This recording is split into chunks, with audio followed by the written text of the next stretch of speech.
Olá, minha amiga, meu amigo. Hora do nosso encontro para a gente conversar bastante sobre as coisas do nosso país.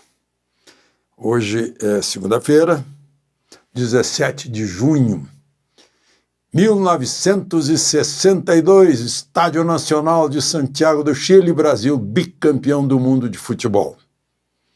3-1 na Tchecoslováquia. Gols de Amarildo. Amarildo substituiu Pelé, que se machucou no segundo jogo do Brasil. Um jogo contra a Tchecoslováquia, que o Brasil reencontrou na final. Aí Pelé não jogou mais. Quem brilhou nessa Copa foi o Garrincha. Mas os gols de Amarildo, Vavá, vamos ver se foi o Garrincha que fez o outro gol. Não, foi o Zito. O Garrincha jogou com febre no jogo final. Eram tempos de vestir a camisa.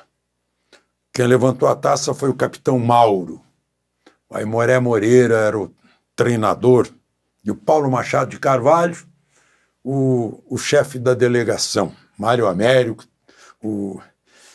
Tá virando sessão nostalgia, né? Nos tempos em que futebol era esporte e não comércio, que eu acompanhava. Mas olha só o que a gente fazia. Não havia transmissão ao vivo pela televisão, e muito menos a cores, né? Cor só foi aparecer em 71. Em 1962, a gente acompanhava o jogo pelo rádio. E no dia seguinte, a gente via na televisão, porque aí o videotape vinha de avião de Santiago para o Rio de Janeiro, e aí a gente via o jogo no dia seguinte, já sabendo o resultado. Mas vibrava da mesma forma, né? Porque foi uma seleção, aliás, teve 2 jogos aí que meio complicado. O juiz nos ajudou, né? Teve na antefinal, na semifinal, foi com o Chile, o Garrincha foi expulso. E deram um jeito de o Bandeirinha desaparecer e não poder assinar a súmula da expulsão para o Garrincha poder jogar na final. E jogou com febre. E lá no jogo contra a Espanha também parece que deu 2 pênaltis contra o Brasil e o juiz deu fora da área, depois mandou bater de novo, anulou um gol. Teve essas também.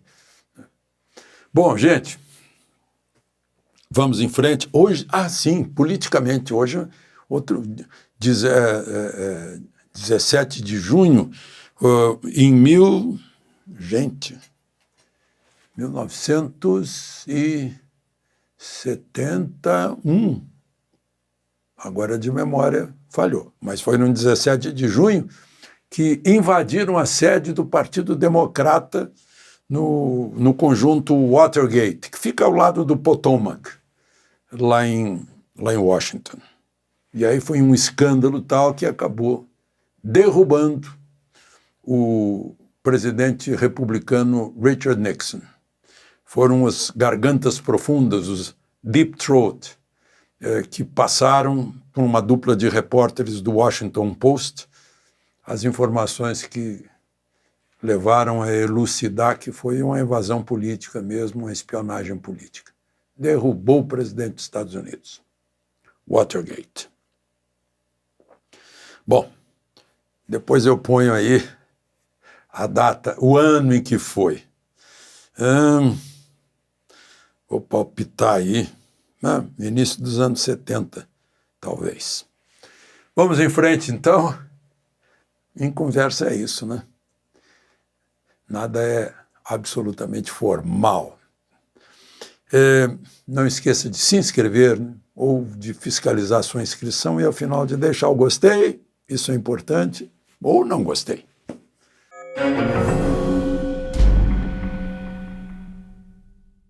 Bom, primeiro assunto de hoje, morreu mais um PM do BOPE, depois no dia 11, os PMs estavam patrulhando no Complexo da Maré e foram atacados.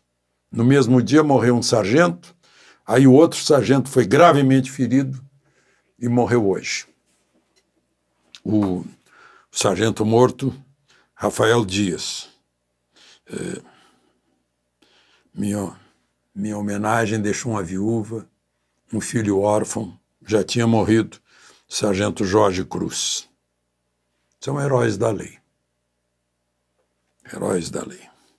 O Institute for Economics and Peace, o IEP, divulgou a situação de violência em 163 países e começou com os países mais seguros.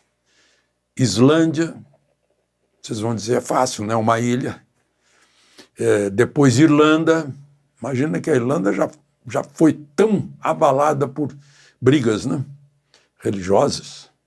Né? Irlanda do Norte e a Irlanda. E a Áustria. A Áustria de Salzburg, de Viena, dos grandes economistas, dos grandes músicos. Está em terceiro lugar como o país mais seguro do mundo. E o Brasil? Vão contando, 1, 2, 3, 4, vai contando 100 e vai em frente. Pois o Brasil é o 131º país, em 163. Aqui na América Latina, o Brasil só está em situação menos ruim que a Venezuela e a Colômbia. Violência, crime, banditismo, assaltos. E aí querem atrair turista e capitais de risco. É difícil. O que a gente vê é movimento contrário.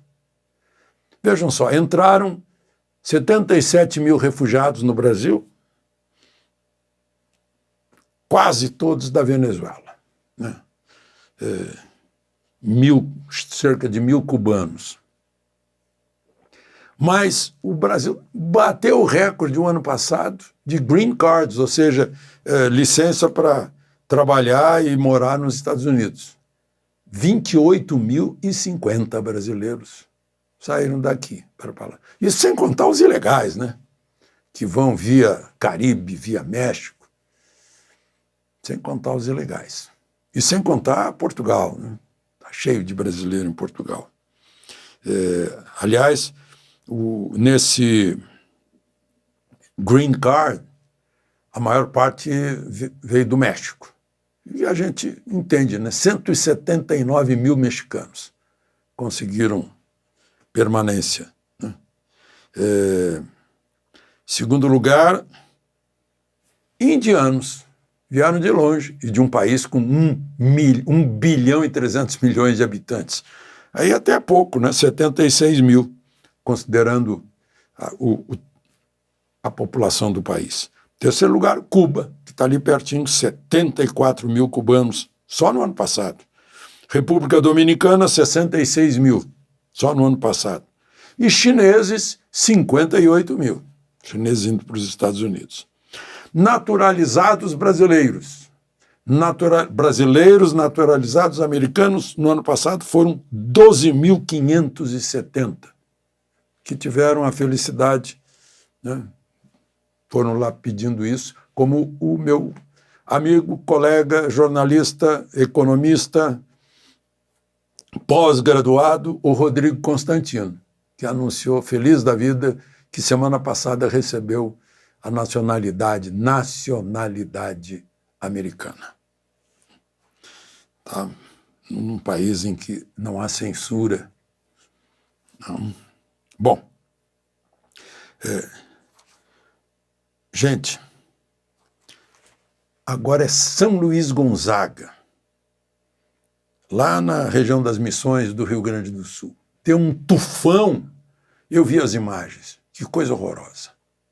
Atingiu 1.200 casas, a Copatrigo, uma grande cooperativa, basicamente tritícola, mas de muita soja também.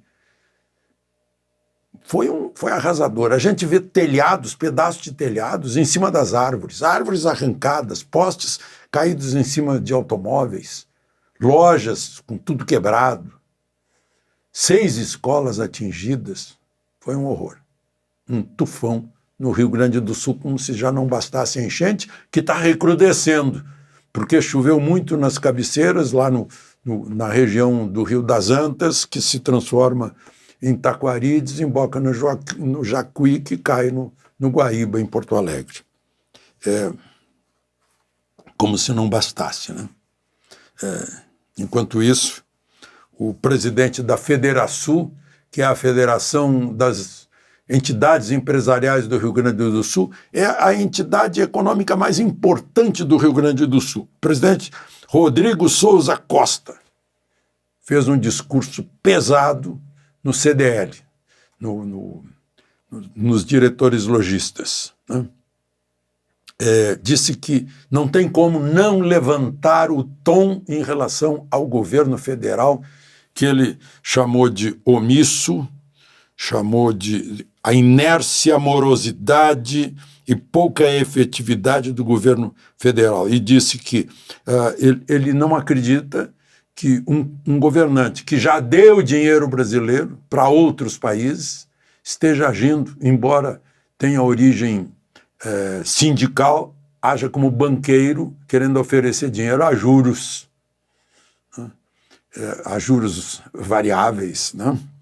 Ele disse que tem que levantar o tom, porque não sente nem que as empresas vão fechar e as pessoas vão ficar desempregadas e estão saindo do Rio Grande porque perderam a casa, o terreno onde construir não vale mais nada, porque agora se sabe que a enchente vai lá, né?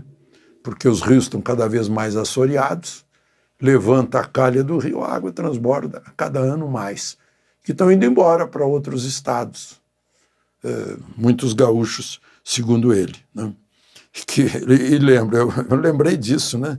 Tantas vezes o Brasil foi tão bonzinho com o porto lá de Cuba, com metrô, estrada, represa na Nicarágua, na Venezuela, né? Demos de presente um pedaço da Petrobras para a Bolívia do Evo Morales, e ele está se queixando que está faltando uma ajuda mais efetiva, uma presença do governo federal mais efetivo do Rio Grande do Sul. Só para encerrar, para lembrar, nesta terça-feira, isto é, amanhã, vai ter depoimento importante na Comissão de Agricultura, porque foi chamado o secretário nacional de Política Agrícola, que foi demitido do Ministério da Agricultura por causa do leilão do arroz, Neri Geller, ex-ministro da Agricultura de Dilma, para contar, afinal, o que foi que aconteceu. E no dia seguinte, chamaram o ministro da Agricultura, Carlos Fávaro, para falar sobre esse escândalo, que foi esse quase concluído leilão do arroz, não fosse a gritaria em torno dos absurdos do sorvete de arroz e do arroz com queijo.